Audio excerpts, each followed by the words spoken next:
Olá, meu nome é Alice Lima e nesse vídeo eu estarei mostrando a resolução de dois exercícios da plataforma URI. A plataforma URI tem um acervo de questões, além de realizar contests, competições de programação, e é um site muito interessante para pessoas que estão iniciando suas atividades de programação, seus estudos de programação, mas também, obviamente, é uma boa plataforma para qualquer pessoa que esteja envolvida com isso. Os exercícios que serão resolvidos aqui são iniciantes, são bem simples, eles são um material de complemento às aulas de programação que lançamos aqui no canal. É um complemento à parte prática que vocês já podem acessar, podem ver em alguns dos nossos vídeos. E a ideia aqui é mostrar a resolução em C e em Python. A linguagem C, como dito em uma de nossas aulas, ela é mais interessante para fins didáticos, por conta de que ela vai fazer com que, quando o aluno tiver o contato com uma outra linguagem mais simples, como Python, simples no caso na escrita, ele entenda melhor o que está acontecendo ali. Geralmente, se a pessoa aprende o Python antes, ela pode ter uma certa dificuldade de aprender o C depois, ou outras linguagens parecidas com o C. Mais interessante, uma vez que as duas linguagens têm a sua importância, o C na parte da didática e na questão também da rapidez, e o Python na questão de ascensão, atualmente é uma linguagem muito utilizada para diversos fins. A gente está trazendo as duas, resolução nas duas linguagens aqui. Primeiro, então, nós vamos resolver esse exercício, que chama 6 números ímpares. Todo problema do URI tem um número, tem um identificador, então, às vezes, o que é necessário ser feito é só pesquisar pelo número que ele cai no problema para você. Obviamente, né, tem que saber o número primeiro. É interessante observar que o URI ele tem esse acervo de questões, ele divide essas questões também por temas, e ele também te diz se é uma questão de iniciante ou não. Então, para o caso do público-alvo nosso aqui, é para quem está começando, ainda está dando seus primeiros passos. Então, nós vamos, né, ver questões mais simples. Então, vamos lá. 6 números ímpares. Leia um valor inteiro x. Em seguida, apresente os 6 valores ímpares consecutivos a partir de x. Um valor por linha, inclusive x, se for o caso. A entrada será um valor inteiro positivo. Saída será uma sequência de 6 números ímpares. Então, nesse problema, nós precisamos pegar um número pelo teclado e, a partir dele, devolver, mostrar na tela os 6 números ímpares consecutivos a partir desse número digitado. E se esse número digitado for ímpar, ele também vai aparecer na saída. Então, para poder resolver esse problema, na verdade, eu não vou utilizar um editor de texto e nem o terminal do meu computador. Eu vou utilizar esse site, que se chama Replit, não sei se disse certo, se pronunciei correto, mas, de qualquer maneira, esse site, ele fornece, né, para o usuário uma série de opções de linguagem de programação que a pessoa pode estar utilizando para fazer seus códigos, e a pessoa consegue compilar. Tem aqui do ladinho, né, um console, como no terminal mesmo, computador, onde você pode, depois que você compila aqui nesse botãozinho, você tem aqui a interação, entrada e saída. E essa alternativa é muito boa para as pessoas que não têm um ambiente bonitinho para programar em si, né? Pessoas que não têm instalado, por algum motivo não conseguiram, ou então estão, assim, ainda estão testando. É uma maneira prática de fazer. Obviamente, utilizar esse site não vai te dar todos os recursos que utilizar o convencional te daria, né? Se você for fazer uma coisa mais avançada, talvez você tenha limitações aqui, mas para os nossos programas que são simples, é tranquilo de utilizar. Só mesmo para mostrar que tem essa opção de ferramenta aí para quem não tem computador, não tem o computador do C, não tem um editor de texto, assim, também, apesar de que dá para fazer no bloco de notas, seu programa, e enfim. Claro que você não vai conseguir, né, rodar ele lá. Você vai precisar utilizar lá o seu terminal e tudo mais. No caso, eu até estou com o Visual Studio Code aberto ali. Ele é um editor de texto muito bom, né? Além disso, ele tem várias extensões, eu consigo abrir o terminal embaixo ali, então eu posso codar em cima, rodar o programa embaixo. E é bem o que esse site está fazendo também, né? A gente está aqui desse lado escrevendo nosso código, do outro lado vendo manipulando entradas e saídas, vendo se tem algum erro, enfim. Então, antes de nós desenvolvermos de fato nosso programa, né, o nosso algoritmo, nós precisamos lembrar que essa estrutura aqui é a estrutura básica de qualquer programa em C. Esse include aqui dessa biblioteca para conseguir utilizar as funções scanf e printf, declarar nossa main e o return zero. Bom, o programa ele pede para a gente ler um número do teclado, né? Então, sabemos que vamos precisar de uma variável do tipo inteiro, que é esse número, e eu vou chamar de número. Além disso, eu sei que tem uma repetição nesse programa, que é mostrar números. Eu quero mostrar 6 números. Então, eu estarei utilizando a função scanf mais de uma vez. E para isso é interessante a gente utilizar um loop, um laço de repetição. Então, eu vou declarar aqui a variável i, porque ela vai ser o meu iterador. Tem uma outra maneira, né? Eu vou mostrar logo mais para vocês de declarar esse i aqui, mas lá dentro do próprio for. Então, tá. Primeiro nós precisamos pegar esse número. E aí, como que faz isso? Nós temos aqui o operador. E para onde que ele vai? Para o número. Então, especifica o tipo e a referência. Ok, peguei o número. O que eu preciso fazer? Como o problema nos diz, nós vamos mostrar o número caso ele seja ímpar também. Então, vamos fazer essa consideração primeiro. Verificar se esse número ele já é ímpar. Então, como eu faço isso? Eu utilizo o condicional, o if. E aí eu vou fazer o seguinte. If o número, o resto da divisão por 2 desse número for igual a 0, significa que esse número é par. O que eu vou fazer? Eu vou pular para o próximo número. Eu vou fazer meu número ser ele mais 1. Então, se o meu número é o 2, número par, eu quero que agora o número seja 3. Por que eu estou fazendo isso? Porque eu vou ficar sempre mostrando a variável número dentro do meu laço de repetição. Então, para não precisar usar outra variável, enfim, deixar o programa mais extenso sem necessidade, eu vou usar a própria variável número e mostrar ela 6 vezes. Vamos ver dentro do for como é que isso fica. Mas, o que eu fiz aqui, né? Eu justamente verifico se esse número é par, porque se ele for, eu não quero, né? Não vou mostrá-lo dentro do meu laço de repetição. Eu quero pegar o primeiro número ímpar a partir dele. Aí eu vou, a partir desse primeiro número ímpar, mostrar ele e os outros 5. Ok, fez essa verificação, né? Se ele for ímpar, ele não entra no condicional, continua valendo o que pegou do teclado. Vou fazer meu for. E aí, esse for, ele quero que isso aconteça 6 vezes.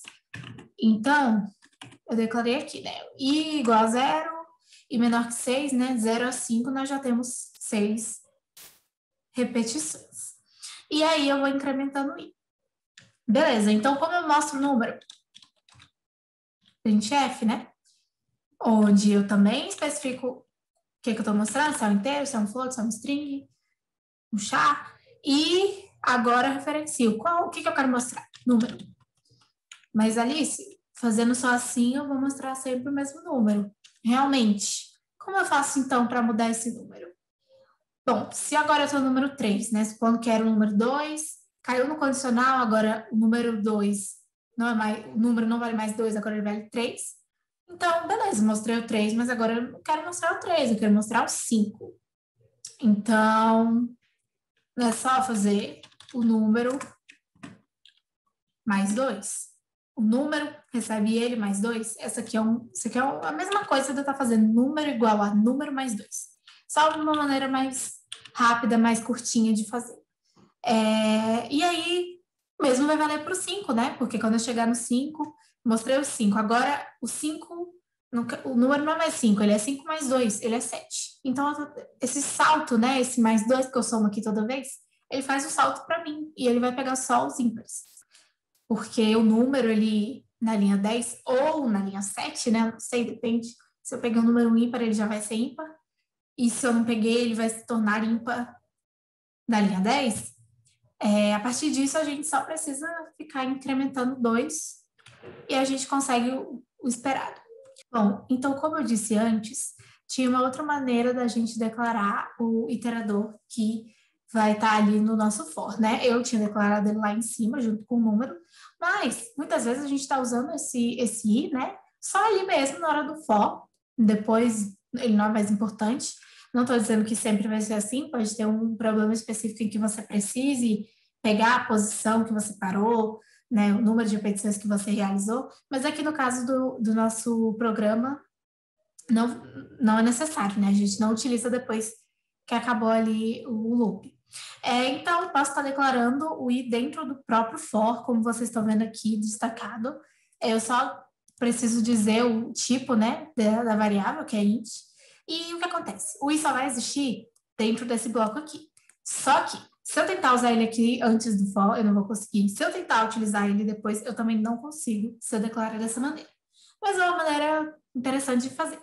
Só um detalhezinho é que se a gente for mandar o código utilizando dessa versão que eu mostrei para vocês, né, com o iterador sendo definido dentro do próprio for, eu não consigo utilizar esse C aqui. Ele vai dar um problema, vai dizer que não suporta isso, eu vou ter um erro, não vou conseguir ganhar o accepted.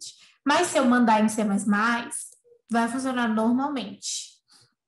Então, é só um detalhezinho mesmo, você que está aí fazendo URI, se você for fazer esse tipo de coisa, né, declarar a variável dentro do plot de repetição, não vai funcionar utilizando aquela opção lá do C que a gente utilizou uns minutinhos atrás. Uma coisa que o programa pede é para a gente mostrar o número por linha, então eu vou botar um /n aqui para isso. E agora a gente compila, vê se não dá nenhum errinho e tudo mais. Beleza, tá tudo certo aparentemente. Vou fazer um teste. Se a gente olhar aqui no programa, né, o exemplo que ele dá é o 8. E aí é esperado que saia 9, 11, 13, 15, 17 e 19. Então, nós vamos fazer exatamente isso. Nós vamos digitar aqui do ladinho o 8 e ele fez para a gente o esperado, né? Mostrou 9, o 11, o 13, o 15, o 17 e o 19. Ótimo. É isso mesmo que a gente queria. E agora, como faz para ir de novo? Temos aqui, você podia apertar o de novo, mas vou fazer desse jeito aqui. Isso foi o 9, né? Bom, ele fez esperar também. Ele mostrou o próprio 9. E aí depois ele foi aumentando. E aí, como que faz, né? Eu quero submeter. Eu simplesmente copio, né, meu programa. Podia fazer diretamente aqui, só não teria como testar. Aí a gente vem, coloca ele aqui, especifica a linguagem, vou colocar o C, mas em C++ também ele rodaria tranquilo. Você envia, né, assim, e você aguarda que ele vai fazer, vai checar bonitinho, e se você ganhou um accepted, né, vai aparecer essa coisinha bonitinha aqui. Então, agora nós vamos resolver o problema em Python. Diferentemente do C, no Python eu não preciso declarar, include, int main, a gente faz o programa assim, cru. Então, primeiro eu vou pegar o número do teclado. Aqui é um pouco diferente, porque uma variável número recebe o que a função input me retorna. Só que, por natureza, a função input, ela me retorna um string, e eu não quero string. Então, eu vou filtrar o que essa função me manda, né, fazendo uma conversão, na verdade. Fazendo que ela retornar para mim se tornar um int, o inteiro. Então, chama a opção int aqui para fazer essa conversão. Agora sim, input. E se eu quisesse colocar uma mensagenzinha na tela, eu colocaria aqui dentro desse parênteses aqui, da função input. Beleza. É esperado que o número guarde o valor que eu digitar. Agora, vou fazer aquela mesma verificação, né? Se o número, eu gosto de colocar parênteses para ficar claro qual que é a condicional. Se a divisão por 2, né, igual a 0, ou seja, se é um número par, faz o número virar o próximo, né, que vai ser com certeza um número ímpar. Beleza, saí aqui. Qual a diferença que a gente tem também? A gente coloca 2 pontos nesse condicional, não chaves. E é importantíssimo que isso aqui esteja indeitado, ou seja, para dentro do bloco do condicional. Senão a gente tem um erro de compilação. Agora eu posso fazer o meu for, né? Como é que é o for em Python? Na verdade, ele é diferente. Inclusive, você pode conferir nossa aula de Python, né? Nossa oficina de Python, que eu vou deixar na descrição desse vídeo. Foi postado na semana aniversária da UNB do ano passado. E é bem interessante, a gente mostra os conceitos básicos de Python. Então, a gente faz o seguinte. Foi in range. Olha só, não declarei o i em nenhum momento. Só solta ele aqui, que ele é um iterador, que vai de 0.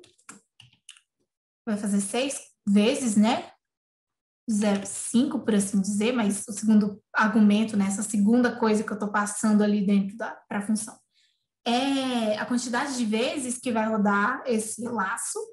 Então, também coloco 2 pontos, e aí eu faço o seguinte, eu quero que ele me mostre o número. Então, é só print.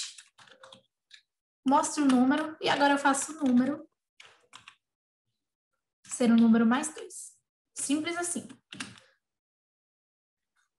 Vamos ver se ele roda.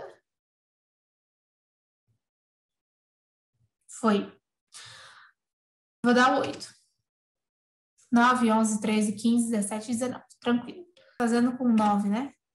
Mostra o próprio 9, 11, 13, 15, 17, 19. A gente pode brincar disso aqui que ele vai fazer pra gente. Aquele exemplo lá que eu dei, né? Esse número é 2. 3, 5, 7, 9, 11, 13. Beleza, tá fazendo o que a gente quer. Mesma coisa, eu vou lá, copio, jogo lá no espaço que tem do código, seleciono a linguagem Python. Eu prefiro selecionar a versão mais atualizada que tem, se não me engano, é 3.9. E aí ele vai rodar e de novo, se tiver tudo certo, ele vai dar certo, aquelas bolinhas vão aparecer ali, bonitinho. Então agora nós vamos para o segundo problema, que é muito simples também. O nome deste é pneu. Calibrar os pneus do carro deve ser uma tarefa cotidiana de todos os motoristas. Para isso, os postos de gasolina possuem uma bomba de ar. A maioria das bombas atuais são eletrônicas, permitindo que o motorista indique a pressão desejada no teclado. Bem tecnológico, né? Ao ser ligado ao pneu, a bomba primeiro lê a pressão atual e calcula a diferença de pressão entre a desejada e a lida. Com essa diferença, ela esvazia ou enche o pneu para chegar na pressão correta. Sua ajuda foi requisitada para desenvolver um programa da próxima bomba da SBC, Sistema de Bombas Computadorizadas. Escreva um programa que, dada a pressão desejada digitada pelo motorista e a pressão do pneu lida pela bomba, indica a diferença entre a pressão desejada e a pressão lida.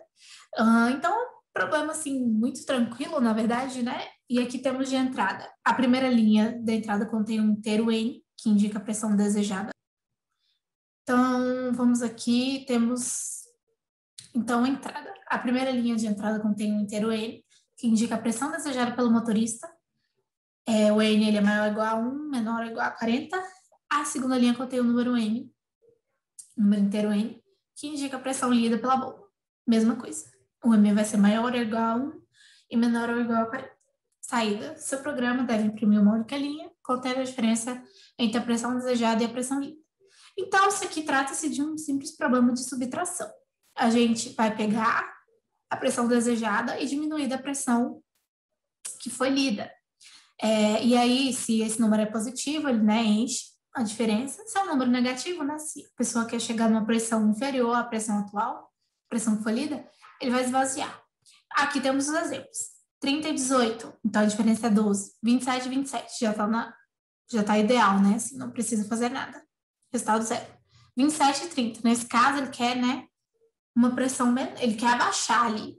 E aí, por isso, menos 3. Então, vamos lá. A gente precisa de 2 números, o N e o M. O N é o que eu quero e o M é o que ele leu. Então, nós temos N, Deixei como o programa me disse, você pode dar os nomes que você quiser, mas é só mesmo para a gente ter essa noção, assim, só para ficar mais tranquilo depois se der algum probleminha. Então, primeiro, né, eu pego os dois números. Então, são dois pegadores. E aí, um vai para o N, o outro para o M.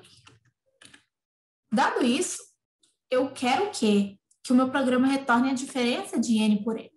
Eu poderia ter uma variável aqui declarada de inteiro que é a diferença, e aí ela receberia justamente N menos M, mas eu posso fazer isso diretamente na hora de mostrar, né? Quando eu fazer esse printf aqui, eu vou querer mostrar um número, certo? E eu vou botar um barra M aqui só mesmo para uma questão de costume, e eu quero que esse número seja N menos M. Eu posso fazer isso. Isso aqui não é uma variável, né? Na verdade, é uma diferença entre duas variáveis inteiras. Eu posso fazer isso aqui quando chamo a função printf, sem problemas. Eu poderia, né, como eu disse, ter uma variável que guardasse essa diferença, mas não é necessário, porque o programa apenas mostra mesmo a diferença, não faz mais nada com ela. Então, vou fazer o exemplo lá, nós tínhamos 30 e 18, saída 12, e aí nós também podemos fazer, né, o 27, 27, 0. E ele tinha 27, queria 30, menos 3. Tá fazendo exatamente o proposto. Aí você pode submeter lá e ganhar um accepted. Então, vamos fazer agora em Python, né? Eu pego dois valores. Primeiro M, então vamos fazer daquele jeitinho lá.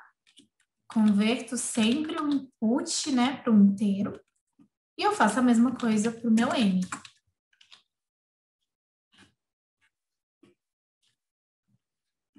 E agora? Simples assim. Em 3 linhas eu faço esse problema, que é chamar a print e ela vai mostrar justamente N menos M. Simples assim. Não preciso fazer mais nada do que isso. Parece ter compilado. Se eu fizer 30, 18, 12. De novo. Vamos fazer aquele último, né? 27, 30, menos 3. Então, assim, Python é bem menor, né? Porque a gente não tem aqueles include, não tem return de zero, não tem chave. E a parada é bem mais simples mesmo. Quer dizer, comparando os dois programas, ambos estão bem simples, mas se fosse uma coisa mais complexa, talvez a diferença seria maior, assim, em questão de linhas de código e comandos que a gente utiliza.